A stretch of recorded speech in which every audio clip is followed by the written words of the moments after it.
So, again, thank you very much for your welcome, and I'm really happy to be here at another ISU. I'm at Illinois State University, so having an Ilia State, it feels like we have a brother or sisterhood, which is a wonderful thing. So today I'm here to talk about social media and digital innovations at Illinois State University in our School of Communication. And really briefly, the things that I'll be doing is first talking about how my institution is doing a number of things. So I will share about how my institution is learning about new digital trends and changes in digital and social media. Second, I'm going to talk about the connections that we make between the classroom and careers. And third, I'll discuss really briefly about the way we balance ethics with the evolution of different platform policies. And then finally, I'll talk about the ways in which we encourage critical thinking through all of the labs and spaces that we've been developing. Oops, wrong direction, I'm sorry. There we go. And so for some brief introductions, again, I'm coming from Illinois State University, which has been around since 1857. I represent the School of Communication, which is the largest unit in the College of Arts and Sciences, with about 900 students and 40 faculty. I am the Director of Convergent Media, and what that means is that my primary responsibilities and duties are to create and manage innovative media laboratories that provide shared resources for our different student groups. And here's just a quick breakdown of our overall School of Communication. Most of our students are involved in communication studies of some sort, but you'll see here that about a third of our students are in mass media and journalism, which is probably very similar to what you are doing at this point. And those are the students that I will really talk about and emphasize today. And in the School of Communication, we have 3 media organizations that our students are allowed to join. First is TV10 News, which is a student-run TV station. They broadcast 8 shows per week, and they are on the air 3 days a week. Our second is WZND Radio, which is a radio station that transmits over an FM frequency. And it's also a space for news as well as top 40 music charts. And then finally, we have the Vedette newspaper, which is it's a once weekly publication. And it also publishes daily online and through social media. And the reason I talk about these 3 different media outlets is that frequently what we're seeing now is that they need to be sharing resources for a variety of reasons. That could be financial, that could be because there's common interests that they hold, or that could be that we need to provide education in areas that they do share. And so what's been happening, as you can see here, is this process of what we call media convergence. Where, again, different kinds of platforms, different tools, different resources are shared by these media outlets. So, for example, again, if we look at the process of convergence right now in my institution, our television station and our newspaper share a resource which is video. It may be surprising to hear that a newspaper does video, but in the current internet era, of course, the ability to share things like interviews or even live events are something that newspapers must be able to do. There's also convergence between our television and radio stations. Both of them are involved in broadcasting. And what they're finding is that in many cases, they can reach a wider audience by doing online broadcasting. And so for them to share the resources that make online broadcasting available and successful is a very important process. And then finally, we see convergence between our radio and newspaper stations in terms of digital sales. These are 2 of our media outlets that still fund themselves through digital advertising, or I should just say advertising. And they do a lot of that advertising digitally now, and they do it through their websites and through social media. So the ability to share the tools that make that digital sales process possible is something that they both share. But you'll see at the center of this chart is probably one of the more important points of convergence that we're seeing, is that all of our media outlets are using social media. And I think as we heard in the introduction, that is a space that media outlets need even more than before. The ability to broadcast directly to people through these social media platforms. So before I move on, I would like to talk about some of the problems that we experience with media convergence. So first, and those of you who participate in media organizations have probably experienced this, that each outlet has its own territory, its own workflow, its own funding, and that means that they sometimes do not want to share. In fact, there sometimes might be fights over resources. The other thing that we notice is that media outlets cannot always share things that are very specialized and unique to them. And so if you think about a radio station, it would be very difficult to provide audio to a television station if the soundboard and the microphone equipment is something that's only used in radio. Similarly, it might be difficult to teach newspaper students or provide access to cameras for a newspaper that otherwise doesn't have the training. And finally, we notice that our faculty do not always have the ability to teach outside their specialization. So for example, one of our news writing faculty members might not be able to teach video work. That's something that they're just not trained in, that they don't have experience in. So the expectation that they could go and teach that is something that we have to reconsider. So what we've been finding as a solution to these problems and the needs and the shared resources is the development of what we would call convergence labs or convergence laboratories. Since I began at Illinois State in 2013, I created and now manage 2 labs that provide a converged space. So the first is called the Communication Innovation Center, and I will only talk about this one briefly today, but I think it's important and relevant that you see some of the possibilities. And it is a space that is really set up for any student in the School of Communication to use resources that allow them to create for broadcast or other forms of digital media. Second, there is the space called the Social Media Analytics Command Center. And this is a space that really utilizes and works with that center point of convergence that we're seeing, which is social media. And I will talk about both of these really briefly right now. So first, our Communication Innovation Center has a number of resources available in it. So as you can see in the previous image, we have a series of computers that are available, and it is also in multiple classrooms so that students can rapidly rearrange the furniture as they might be working in teams. But it's primarily geared for those that are doing video and audio work. And one of the things that we provide is space so that students who need to create large digital video files have a place to store and to share those files. So we have a 50 terabyte server that has very fast connections, so that a group of students working on a video together, you could have one student editing the color, another student editing the audio, and another student editing timelines. And all together, they could do that at the same time, which is an amazing process. And you can see that in that image, there were also a series of Mac computers lined up. And there are 8 of them there that are really set up as group stations. So again, teams of students can be there working on their video work. We also provide something that you can't see here, but all of our students need to use the Adobe Creative Cloud for digital production. And so we actually have a laptop cart that is set up so that those students in classes can come in and have access to those resources as they need. And you may have also noticed that there's a green screen studio in the top right there. And so again, any students that want to create their own newscasts, to do any photography work, have access to that and lighting kits, and again, a space to do interviews. Now, this is really important because not all students who are trying to do video work are in our TV station, right? And they can't go and borrow those resources from the TV station, so they need another place to be. Similarly, students who are doing audio work, let's say they're doing podcasting, or let's say they are creating maybe some sort of music, they need a space to be as well, because the radio station doesn't provide resources to all students, only radio students. So the space, again, provides that additional set of resources for students who are not just in those spaces. And then finally, one of the other things that we provide are the cameras for students to check out as they need. Again, our TV station serves our TV students, but if there are radio students or newspaper students who want those resources, they can't borrow them from the TV station. So our lab is something that can provide the ability to go check out camcorders for the work that they might need to do.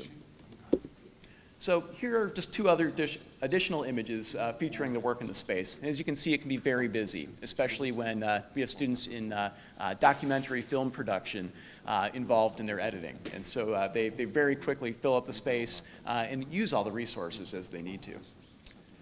Now, the second space, and again, I think this is the one that I will really highlight today, is called our Social Media Analytics Command Center. And this space is set up really to collect and analyze and help us understand large volumes of social media data. And again, this speaks to that key center point of social media being at the heart of what is considered converged media. And we have 4 primary resources that are available in this space. The first is that we provide access to what's called social media analytics or monitoring software. And I'll talk about these two in a little bit more depth, but we use 2 tools called Nuvi and Meltwater for that kind of analysis. Second, we actually have access to a cable TV wall that has 6 different stations on at any given point. And we do that because we know that there's a relationship between legacy forms of media, so traditional TV media, and social media. And especially in the United States, we are a very Twitter-centric world, thanks in part largely to our president, of course. But there is a lot of relationship between, again, social media and legacy media, and that helps us watch and look for the relationship between those. And third, we have a large video wall that's available for consultation work. And so students who might be using our tools to consult with companies or to consult with each other as they might be creating projects can use those screens and to share their projects. And then finally, as I'll show you in just a moment, there are what we call mobile touchscreen stations. And these are very large 42-inch screens that can be, they're on wheels and they can be moved around to different locations. And that can be important because as we do social media analytics, in many cases it is set up in response to an event. And so we might go to an athletics event like a basketball game and show the real-time conversation that people are posting about on Twitter or Instagram, and people can see how that's growing in response to the game. And it's actually a lot of fun to do those. We also can provide those for events like political debates, which we have frequently on our campus. And that way, people who are at those events will often post their responses to social media, and we can show those in real time. So here's another view of that lab. And again, you can see a number of things emerging here. One, you can see those 4 screens with the video wall, and that's a space where students may sit and consult and do work. We have a large touch screen at the very back of the room, and you can see those 2 side-by-side screens. Those have a stand, and that's that mobile station that we can take to different locations. And then you can also see those 6 cable TV screens that are connected there as well. So in this space, it's very important to know that we are doing some significant education, particularly in social media analytics. And really, we have 3 levels at which we do this work with social media analytics. The first is just teaching the process of monitoring and analysis. And we use some, again, very advanced tools to do that, many of which are in real time. Second, we do a lot of work with social media strategy development. And that is important because, again, as social media is the center of that converged media model, what we know is that our students need to learn how to use social media. And so our lab provides the space to teach them how to use social media resources, and those that become more advanced will actually use the space to teach others how to use social media resources and develop their own strategies for production. And then finally, this is also an academic space. We've been working on a number of publications and research projects using very large data sets. And so this space helps us collect those data and understand them and visualize them so that we can work with our understandings of what's happening in the larger social web. So what I'd like to do is talk about some resources, and these will be things that I will share with you that you can go through and actually use. So I'll break these down into how we understand trends, and these are resources that we use in our lab on a regular basis. So first and foremost, we often think about trying to learn about how people are using social media. And that can be a difficult prospect because there are so many people who are using the social web. There's so much content being produced. And so our ability to research who and how they are using social media requires some very dedicated resources. So we use two in our lab. The first is actually another lab called the Pew Internet Research Center. It's positioned in the United States, and it mostly focuses on United States trends, but recently has been taking a very global approach. And their whole goal is really to look at the ways in which social media and society are related. And I'll share some images and resources with you in terms of what they produce. The second tool that I will look at and analyze and discuss with you really briefly is called StatCounter, which is a tool you can actually use today. And it allows you to look up different regions and different industries. And it shows you the different kinds of social media usage in those spaces. So let's take a look really quickly. So again, first to answer those questions about who is using social media platforms, again, I turn to the Pew Internet Research Center. And this is an example of one of the studies they recently completed this past spring, where they conduct a number of interviews with people around the country. They do a very good job of finding a representative sample. And this is something that my students are very interested in knowing about, having a sense of the breakdown of what percentage of our population uses which social media resource and how it's been changing over time. And again, as you can see, this shows us quite simply that Americans still are frequent users of Facebook and Instagram, and that Twitter is about 22% of our population. A similar kind of study that they will do is demographic information, which is, again, very interesting and helpful for us as we understand who is using which different kind of resource. And so this is an example of a study that the Pew Research Center will provide, just showing us how often Facebook, Instagram, and Twitter users, and so on and so forth, are using those resources. Now, unfortunately, we don't have yet a center like this for Georgia. I would love to see something developed. Maybe one of you someday will develop one. But this has been a vital resource for us in how we start to understand our own research projects. The second resource, and again, one that you can actually go look up right now, is called StatCounter. And before I left for this trip, I actually set up a search just for Georgia to see what this looks like. And everyone that I've asked so far says this looks very accurate, right? That you are a Facebook kind of country. And we can see breakdowns by month, so that that use may change over time. And I think we were even able to look at it in year-by-year changes, which may again be very interesting for your own research as you think about the audiences that you may be working with.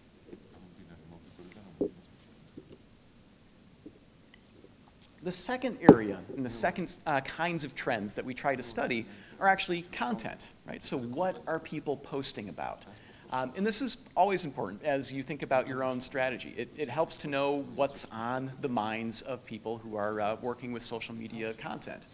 So there are three trends that I will often use in my labs, really for teaching, but they are always interesting. And I do apologize, I know Georgians don't use a lot of Twitter, and I have two major Twitter resources here, but they're still very helpful for learning about what you might see happening in the rest of the world. And so the first resource I work with is called Know Your Meme, which we know that memes are something that people around the world engage in regularly. And you might think of it as a Wikipedia for memes, where people submit them and provide information about them. And they help explain the origin of the meme, and they help explain sometimes the joke, if the joke is obscure, and provides a really helpful archive so you can see how they change over time. The second resource that I'll share with you is called Trends 24. And really briefly, we'll look at it in a moment, but it looks at 24 hours worth of trends on Twitter. And we can break it down by country and in some cases, major metropolitan area. And then finally, similar to Trends 24 is a tool called Trends Map that allows us to actually see where trends are being produced. And it does it in about a 7-day window, and you'll be able to see those words actually pop up on a map. And we'll see that in just a moment here. So again, the ways I might use Know Your Meme. Again, it's a very interesting website. It's user-generated, and so it's something that people submit to.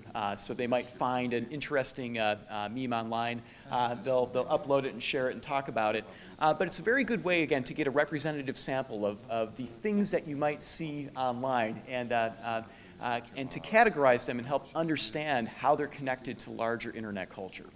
And what I appreciate a lot about this site is that you can see it's set to a tab that says trending, right? And so we can start to see what the most popular content is, and it can help us understand what it is that people are really focusing on and paying attention to.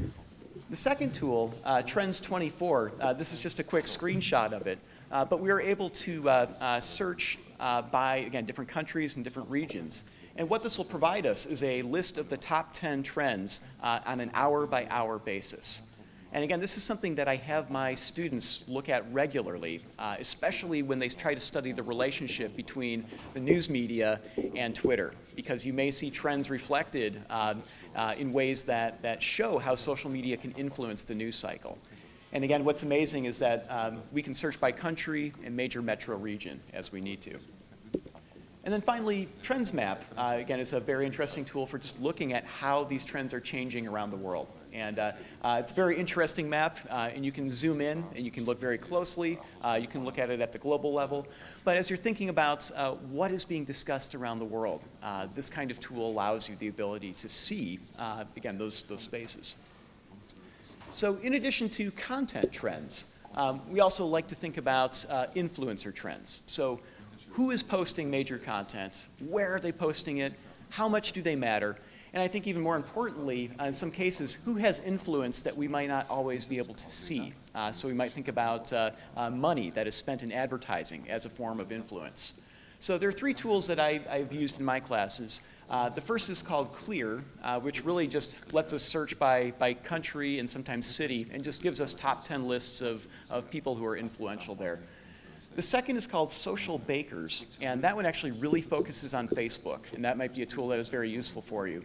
And it will, as you'll see here in a few moments, allows you to see a sense of who has the largest audiences and whose follower counts are changing over time. And then finally, this may be very interesting to those of you who do investigative journalism and those of you who work with disinformation, is the Facebook advertising library that allows you to search for keywords and accounts that are creating advertisements, and especially those tied to political and social issues. And it allows you to search for those ads and get a sense of who they're targeting, how much money they're spending, and who they're actually reaching through those ads. And it's a very valuable tool. So very quickly, here's a sense of what Clear looks like. It might be a little small to see, but it will return very quickly by a country or region a top 10 list of the most important influencers. And so you will see things like the accounts that they use, the numbers of followers that they have, how often that they post. And again, you can look at this by different regions. Second, Social Bakers. Again, I think it's a very interesting site because you can search by country and then you can search by industry. So for example, I think I just looked for entertainment and news in Georgia, and these were the sites that came up. Good, you're nodding, so you recognize these, that's good. Shows the tool's working, right? So you can get a sense of the number of total followers for each of these. And even more interestingly, you can see which ones are growing and how quickly they are growing, right? And so it shows you the increase in the number of fans. And again, what I really appreciate is you have the ability to look at the different industries that might be using Facebook. And you can sort by industry as well as location. So those of you who manage Facebook pages or do a lot of work with Facebook, this may be helpful for you to understand the larger Facebook ecosystem, especially right here in your home country. And then finally, again, this tool for helping understand influence and trends regarded to influence is the Facebook advertising library. And what this allows you to do is search for, again, keywords or accounts and to see what kinds of advertising is being done through, through different, again, keywords or accounts. Let's see what kinds of advertisements that they're buying. So for example, before I left, I just did a search using this tool for the use of the keyword Ossetia and in Georgia. And I had a series of ads that came up. And so I just looked at this site right here. I don't know if any of you recognize OC Media, but this post, for example, generated this advertisement. And you can see it's breaking it down by the number of impressions. So fewer than 1,000 people saw this ad. And they spent less than $100 US on it. And then we can also see who they were targeting in this ad, which again might be very interesting to understand that, those differences. So it looks like they're primarily focusing on males ages, 25 to 34 in Tbilisi, right? And again, 25 to 34. Yeah. Mm-hmm. Yeah. Again, very interesting for those of you doing investigative journalism to see who is using Facebook to target individuals and to try to exert influence through advertising. So the last set of trends that we work with are really thinking about big data. Which are, again, collecting very large amounts of data. And for our world, we're primarily working with Twitter, but we do often collect data from public Facebook pages. We used to get a lot of Instagram data and other public sources. And these are the tools that we have access to that allow these kinds of searches. The first is called Nuvi, which is a tool that allows us to search the larger social web, and it will then give us returns in real time. So again, I can type in a keyword, and what we'll see are all the posts that are then displayed in different ways to show trends, including user trends and content trends and volume trends, such as audience metrics over time. The second one that we use is called Meltwater, and it's a media intelligence company located in Finland. And they provide us some longer-term media trends. So we can do the same kind of search that we would in Nuvi, but it will then show us up to a year's worth of posts in the past, rather than real-time analysis. And then finally, and I think this is an instrumental part of our current social media education, is that we're now teaching programming languages so that students can go out and collect their own data and visualize and start to understand those data sets in different ways. And so we teach R and Python programming languages that, again, allow us to access large amounts of Twitter, Reddit, YouTube, and sometimes we can scrape the web for other sources as well. So really briefly, I'd like to show you some of these tools as well, hopefully to give you ideas for what is possible. So again, Nuvi, for example, is a subscription service that we pay for access to. And it allows us that real-time work. We can type in keywords, and it will then search the social web. It will go through public social media sources. So again, Twitter, public Facebook pages, blogs, Reddit. And right now, we do not get Instagram. That's just been a change with the terms of use of Instagram posts. But what it does for us is it helps us analyze text. It helps us analyze what's called sentiment, which is the emotional valence or the emotional quality of a post. So it could be emotionally positive or emotionally negative. And then finally, it helps us understand the audiences that are posting as well. So who's creating a post? How many people can they potentially reach? So here's an example of that dashboard and how you might read it and you might look at it. So what we're doing with this is we have a search for about 80 different keywords associated with Illinois State University. So things like ISU, Redbirds is our mascot. We have the name of our president, the name of our buildings, the name of some of our famous faculty. And so what happens again is this is a real-time timeline. And the circles on the screen show you a post. The bigger it is, the more potentially influential that person is that posted it. And then color corresponds with sentiment. So green would be emotionally positive, red would be emotionally negative in those posts. And you can see other metrics, things like the number of posts per hour, a sense of how many are shares as opposed to original posts. But again, you have to imagine using this on a very large touch screen in our lab, right? It's very inviting. When you touch those bubbles, they actually pop up and will show you who created the content in the full post and all the images that are available. So it really encourages analysis in real time. Some of the other things that we might see are a sense of just the audience metrics. So that small blue square and the larger green rectangle there show us the relationship of the potential audience in terms of the total follower counts here. And so reach will give us a sense of the total potential audience of the original content. And the green one shows us the potential audience for all of the reshares that have happened. And you can see also there's a chart that shows us sentiment over time. And then there are breakdowns of the top 10 users and maybe the text and keywords and hashtags that are being used. So again, it provides us these real-time insights and analysis that especially for events or especially for any real-time situation, maybe an emergency situation or a breaking news story, we can follow that and see all that content emerge. The second resource that we've been using is called Meltwater. And that is, again, a subscription service just like Nuvi. Right now, we actually have an educational partnership with them. They found out that we have this special social media lab, and they've been providing some of our classes free access, which has been a wonderful thing. And it allows us, again, to search the social web and to go into the larger body of their media archives to see up to 1 year of different kinds of data. And just like Nuvi, it works with Twitter, public Facebook pages, blogs, and Reddit. And just like Nuvi, it's also doing the text and sentiment, trend, and audience analysis. And here's an example of one of the dashboards that we can see. One of my students created this using the keyword impeach. And as we go through it, and again, I wonder why Americans are so interested in the word impeach right now. But you can see things like the volume of posts, so when people are talking about it more often. And then you can also see those red lines right there. That's sentiment analysis. So red is the overall number of negative posts, and green is the number of positive. So you can see a very clear relationship right there in terms of the emotional quality. It's likely a lot of people on Twitter are very angry with each other. And then we can see locations as well, so where people are using this keyword. And then finally, keyword trends that will show us what other words have been used with that frequently. And there's probably a name on there that you will all recognize. Yes. And finally, the other set of tools that we've been teaching are really involved with computer programming. And one of those is called R-Tweet.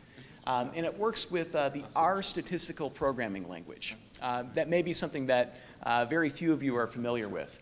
But what it lets us do is write code that will connect us with sources like Twitter, and I've also mentioned Reddit and YouTube are sources that we can work with as well. And they then allow us to collect information directly from those social media platforms.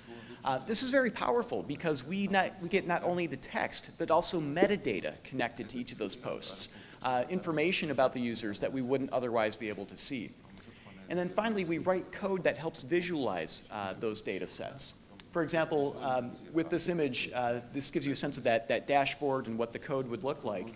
And one of the things that I did was searched for tweets using the hashtag Tbilisi, which again, I know it's probably very few Georgians actually using that. But it then gave me a sense of all the other hashtags that were being used within a 1 week time frame. So again, that's something that my students are learning to use. It's something that allows them to be independent, and even more importantly, it's all free compared to the other platforms that we've been working with that can be very expensive. So the question often emerges, how do we connect all of this work, all of these, again, resources in our social media lab and even in our Converged Media Center, how do we connect them to careers? So first, this direct training that we're providing in doing social media monitoring and analytics is extremely applicable to a number of jobs, particularly in media, strategic planning, broadcasting, journalism. That's something that's used in all of those industries right now. I think second of all, one of the major connections is that our students are doing work developing their research skills, their reporting skills, and their analysis skills when they work in our lab like this. Again, those are all skills that you should already be working on, but these kinds of labs really help you make those skills better. Third of all, our students get to spend a lot of time on projects that directly use these skills. So they're not just sitting in the lab looking at trends and having a good time. They're actually using all of these to create research reports. They're using it for major projects. And so we're constantly trying to encourage ways that they are directly applying these skills. So let me provide a couple of examples so you can get a sense of how we are using this converged lab for our students.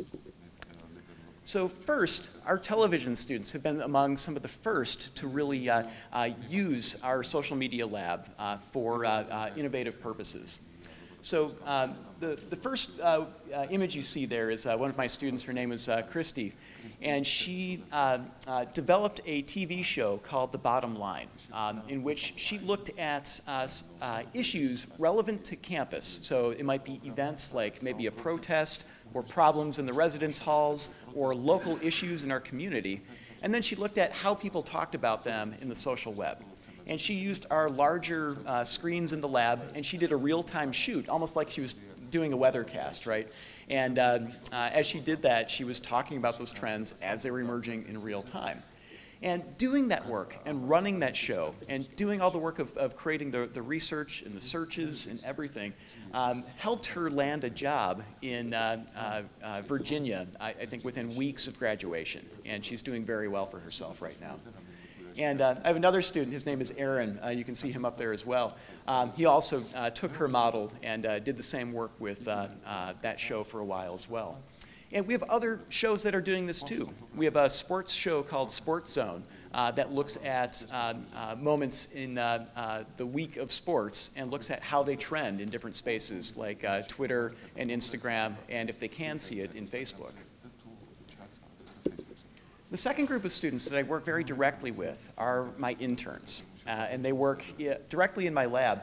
And we have a really good relationship because they're the students that usually come out of some of our other classes and that become more advanced. And they get to try out a lot of our other research tools ahead of the other students. And so in some ways, they become my guinea pigs for some of the new tools, and we try out different things. And so a lot of it breaks, a lot of it's very difficult, but they're the students that stay with me and that work with it as we try them out. There are also students that try out very advanced research projects. And so this team of students last year collected 3.4 million comments from Facebook that were part of all of the governor's elections in the United States. And so they took those and analyzed those, and were looking for where the conversation was positive and negative. And what they learned was that the larger states had a lot more negative conversations. And just doing a study like that was really good experience for learning and for teaching our other students and faculty how to do this kind of research. And one of the sad things, though, is we can no longer collect that volume of Facebook data. So really, it's kind of one of the last big projects we were able to do that work with. Another area is our group of students called the Innovation Consulting Community. And what this is a group of students who, they're not enrolled in a class, but they are doing volunteer hours or internship hours. And they work with a number of companies and organizations across the United States, including sports teams, Fortune 500 companies, and other organizations that, again, have really large presences in the United States. And they use the tools in our lab to conduct research. So it might be market research. It could be competitive analysis. So again, studying how a baseball or basketball team is using social media and comparing it with the use of other teams. And they use that all to help them develop strategy over time. Another interesting project that has emerged has been a team of students within that community that has been trying to use social media sources as a way to predict the stock market. And they've had a little success here and there, again, looking at how the larger social web is talking about a company. If it's negative, it might mean a drop in stock prices. If it's positive, it might mean some growth. So they're trying to see if that works for a long-term model. Now, some of the ethical issues that we've been encountering, and these are very crucial and important for us to consider in the classroom. First and foremost is that data can be very easy to misrepresent. As our students learn to use these different platforms, they often fall into the trap that some of these dashboards just tell it like it is, or they may make it too easy to say, I don't need to do any other work. And so we have to spend a lot of time helping our students understand the kinds of data that go into those systems and try to teach them how best to read and discuss and describe them. The second major issue that we run into is that trends, and especially when we study trends, those are almost always talking about what's popular, but not necessarily what's always the most important. And so we're often blinded by things that are in popular culture or things that are really just kind of spectacular, as opposed to the things that might matter for local communities. And finally, we always have to realize that everything that we've been collecting, it's data that is being created by people, people just like you and me. And so we have to think about how we best protect the rights of those people when we're done with those data sets. Do we need to delete them? Do we need to hide screen names if we're going to publish information about them? So those are considerations that we have to take into account. And those are things that we have to teach then in the classroom as part of our curriculum. And then there's some major tensions and problems right now in analytics, which have really caused us to try to adapt in different ways. So the biggest problem that we're all encountering right now is really that Facebook has cut off access to researchers. And Instagram is a company related to Facebook right now too. And that is an immense problem because, as I was mentioning before, we used to be able to get comments and we could study pages. You know, we had 3.4 million comments from some political pages. We can no longer get access to that. And if you're an investigative reporter, that's the kind of thing that is really valuable to you. And that's something that can provide transparency behind what's happening in Facebook. So in many ways, this is a disaster for transparency. And so one of the things that I keep encouraging universities around the world to do is to influence Facebook to say, we need more access to the public data so that we can understand what's happening. Another tension and problem that we've been encountering, especially in the United States, is that a lot of our research is involved with Twitter. And the reason that we do that is that Twitter data is very easy to collect. It's very public, and Twitter provides access to virtually anybody who wants that data with very few limitations. And the problem, of course, is that Twitter is a very small set of users overall. In the United States, it's only about 20% of our adult population uses Twitter. And as we see right here in Georgia, it's very tiny, maybe less than 1%. And so what that means is that any of the research we do there is not going to be representative of our overall population. And then the last thing that we keep running into, and problems that we experience with our labs and with the space that's doing research, is that we often unintentionally amplify bad behavior and problematic behavior. So if we're studying, let's say, trolls and disinformation, when we publish about that information, often it causes even worse trolling behavior or even worse misinformation campaigns. So often we have to take that into account when we think about where and how we publish and report on those issues. So finally, here are some of the ways that we are seeing critical thinking develop in our lab. And the first, and I think probably most interesting area, is that we're trying to learn how best to balance old and new research methods, right? In our lab, it's really exciting, and we love being able to collect large bodies of data, but those don't always tell the full story. And so we need to balance that with older methods of research and even storytelling methods. For example, the first resource that I showed you from the Pew Internet Research Center, most of their data is not a big data set. They're not sitting there trying to collect every tweet ever produced and then analyze everything to understand who's using it. They actually use some very old research methods, which are just using interviews to find out who is using which sources and why and when. And so that's a good example of a good balance in this world of research. The second level of critical thinking that we've been developing and thinking about is the evaluation of news and information sources.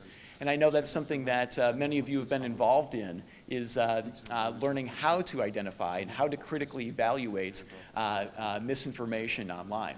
And so labs like ours can contribute to that in a number of ways. I think first looking for trends, and when spotting some of those trends, that may show us ways in which misinformation is growing and evolving. The other thing that we can do with the lab is actually map relationships so that we might be able to see how that misinformation is spreading and among whom and who some of those primary actors might be. And then finally, along with that evaluation of news and misinformation, we can develop just overall stronger data and information literacy skills. In the United States, there is a kind of a new area emerging called data journalism. And that's been a very important space because journalists need to learn how to access large data sets, things like tax records, things like population or census data information databases.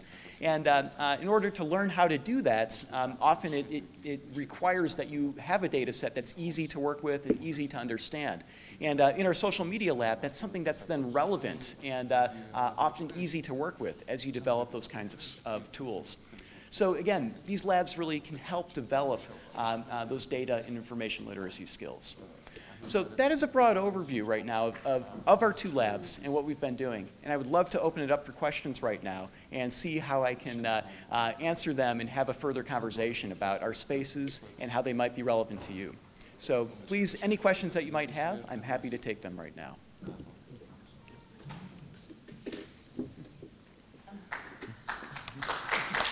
Thank you. Thank you very much. Probably I will start with the questions I have. Yes, please. Plenty of them, but I will give room definitely.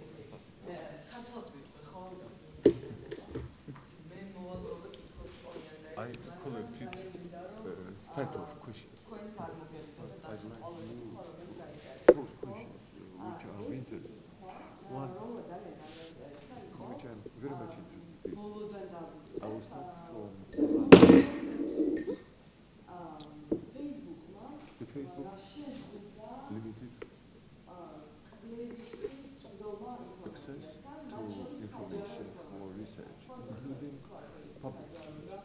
We know that there are two kinds, right? Personal thoughts and public thoughts. What was the rationale? What was the reason? How they just საჯარო access to public information? It's understandable that personal thoughts should be protected and if there is some personal data limitation, this will not be problematic. But why public data information is limited? That would be interesting to hear. What is the logic of Facebook? Absolutely. That's an excellent question in terms of, again, these changes with Facebook. So you're absolutely right that there already have been differences in terms of private information and public information. And so originally, Facebook actually allowed access to, if you logged into an account, you could look up anyone and anyone else's friends' connections. And if you've heard anything about the Cambridge Analytica scandal, if that's something that you've heard about and talked about, that was the problem that actually initially caused the issues that allowed those researchers with Cambridge Analytica the ability to access information that they weren't allowed to see. Facebook turned that ability off a long time ago. So researchers often focused on what was available on public pages. So they weren't usually looking for individuals, they were looking for people replying to, let's say, your university's Facebook page, right? And anybody commenting there, in most cases, if you could see it without logging into Facebook, anybody could see it. So that would be considered public information. And so for quite some time, Facebook allowed companies like Nuvi and Meltwater that I showcased, as well as people who were created research applications to just go in and be able to collect those comments as well. And when they would do that, in many cases, you could anonymize the names, so you wouldn't see who was posting, but you would see the comment. And let's see, just this past September, Facebook finally decided to not even allow that ability anymore. And so we can no longer collect large bodies of comments, and we can no longer collect automatically public page posts. And so Facebook's rationale for that, they always say it's privacy. They say it's always about collecting privacy. But my take on that is that it's really much more about control. For Facebook, their financial model is really on the ability to sell advertising. And they don't want anybody else to be able to go in from the outside to study who is doing what in Facebook, right? And so if they control that access, they have to push you then into just the advertising space. And so Facebook ads then becomes the only space where you can learn anything about an audience, but you don't get information. You just pay to have a post get spread. And so the logic really is financial for them. It's really about, again, controlling access to information and keeping really only people who are paying for things in the space. So when I say that we've been cut off, I mean, really, we don't have the ability to download and analyze and visualize data sets in the way that we were just even a year ago. And that's been devastating. There has been a group in the United States called the I want to say it's the Social Media Research Foundation, but I might have that name wrong. But they actually created a partnership with Facebook to try to get access again. And they received funding from a number of major donors and charitable foundations to make that happen. And Facebook never really followed up. And so they're now at risk of losing all of the money for that project. Which is terrifying. So Facebook has really been not living up to the promises that it's made to researchers, and I don't expect it to really give anyone access anytime soon, unless there's enough pressure that says we need transparency about what's happening. We need the ability to research, especially politically motivated and political pages in ways that will, again, help us explain what's happening. Media platform is very, very useful to study modern communications and also media.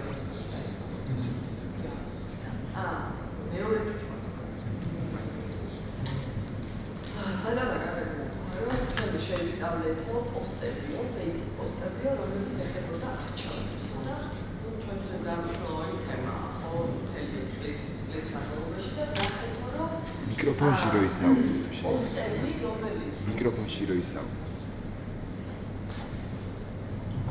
და ნახეთ, რომ პოსტები, რომლებიც სადაც იყო დახსენები ესე ეს არჩევნები უმეტესწილად იყო ნეგატიური, ხო?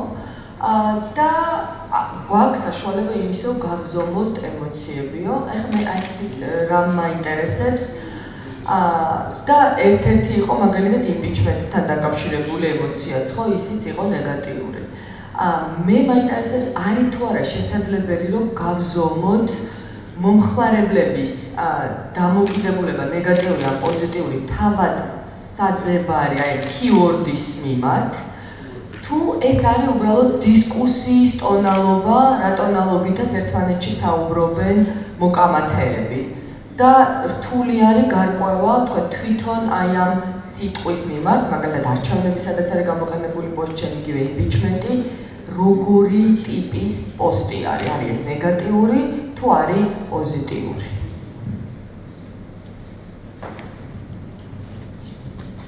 Yes, actually, thank you for bringing up that idea of sentiment. It is, it's a complicated process because I think to address that issue of whether we can look at the attitude towards the topic, it's hard to do that automatically with computers. So the way that sentiment tends to work with most of these applications is that there are lists of keywords that need either being positive or negative or some other characteristic. So even beyond positive and negative, we even have some sentiment tools that can look for fear, anger, joy, disgust, sadness. So there are different emotions that can be measured. The biggest problem, though, is getting computers to actually do that work of sorting out what those emotions are responding to. Right? So what we will often do is look for, we might look at it in the context of the topic. So I think in the case of impeach, that one's difficult because the negativity is probably coming in largely because of the word impeach. That may be already coded as negative within that tool and that data set. But if we were to look more closely, let's say at a company or an event, often what we can do is look for sentiment as a way of discovering kind of the first level of negativity, and then go in and analyze specifically that set of negative posts to see what they might be responding to. So in some ways it might require more steps. I don't think there is yet a good automatic method of saying, here's the sentiment and exactly what they're responding to. Again, computers are not great at breaking up all the different parts of a sentence and saying, here's the noun and people disagree with the process right. of impeachment, or it is negative because people want the impeachments because of that and this. Right. So these are both negative, but in different contexts. Right. So as researchers, what we will do then is we'll take representative samples from that data set, and we'll go through more traditional communication research methods. So qualitative analysis, content analysis, thematic analysis, and we will do that manual coding. And we actually, and we had a class do that during the 2016 elections. We were looking at tweets from some of the cities and locations around the country that were going to be the most influential for the election. And we looked at how people were using Clinton and Trump, and the students went through and hand-coded, was it positive towards Clinton or Trump, or negative towards Clinton or Trump? And that they had to do manually because the computer can't think about whether it is for or against that person. Yeah. So, and in the end, they saw that people were becoming much more negative towards Clinton, which raised some flags for them. They were thinking differently about the election at that point. So, but so it requires a balance. Because as I was mentioning, that the old and new methods, we have to balance them together. We can't rely entirely on the computer work to do it all for us.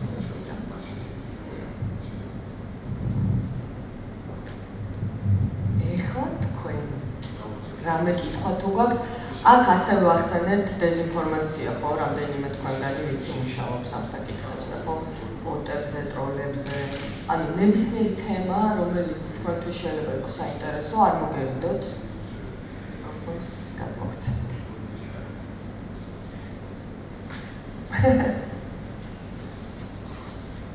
ალბათ, მაგაინტერესებს, მაგალითად, რატომ შეიძლება უწევდეს, თქვათ, კვლევის გამოცემა, ტროლებზე და ბოტებზე მათ ქცევას და გაზრდას, თქვათ, რაოდენობის ტროლების პოსტებს. აგაინტერესებს? კითხვა თქვენს მაგით.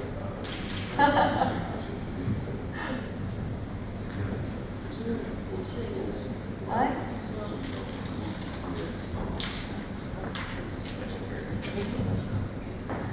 So I'm going to ask in English, if that's all right with you. I would like to sort of clarify, maybe I'm just misunderstood, but you've been talking about sort of collecting data from social media sites, etc.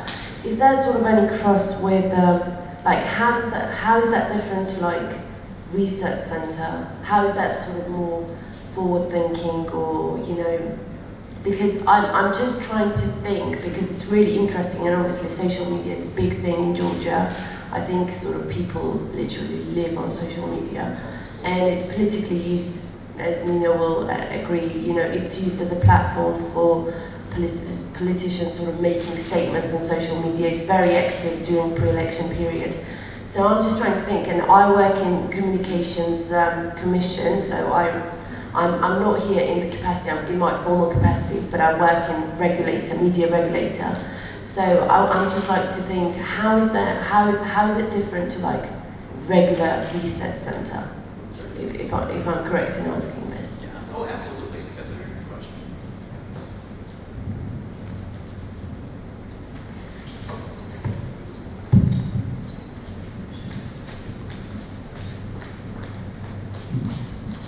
That's actually a great question. Thinking about, we have this social media research center, right? And that really, how does it then tie back into anything else, right? So yeah, there are social media research centers all over the place. And I think what's really interesting and novel about what we do at Illinois State is that we have this research center that's in our School of Communication, and that it is a resource for all of our different media organizations. And so what we tend to see, especially in the United States, is that most social media research spaces are located either in an IT campus, so information technology, or else they are in computer science, or they might be over in like marketing and business. And so by having it in our school of communication, that then becomes a primary resource for our journalists, it becomes a resource for our public relations students, it becomes a resource for our students who are doing kind of just the day-to-day media management that requires that they know how to use social media. And so what's wonderful about the lab is that it provides, again, multiple kinds of possibilities and crossover among all of those different groups that allows students to do again, just a very different level of learning that communication students don't normally get to do. So I hope that answers the question. Is there more to it that I can help with too? Okay. So again, it's really the placement of the lab, and it's who is given that access to the lab that makes such a tremendous difference. And what I hope, just by providing some of that insight for all of you, is that you can see that there's possibilities for other things that can happen in your own department, in your own spaces. That might be something, having a lab like that, or having access to tools like that in a specific class can allow you to ask a different set of questions or do a different set of research projects, or support your own projects as you are increasingly doing work and living on social media. Yeah. So thank you for the question.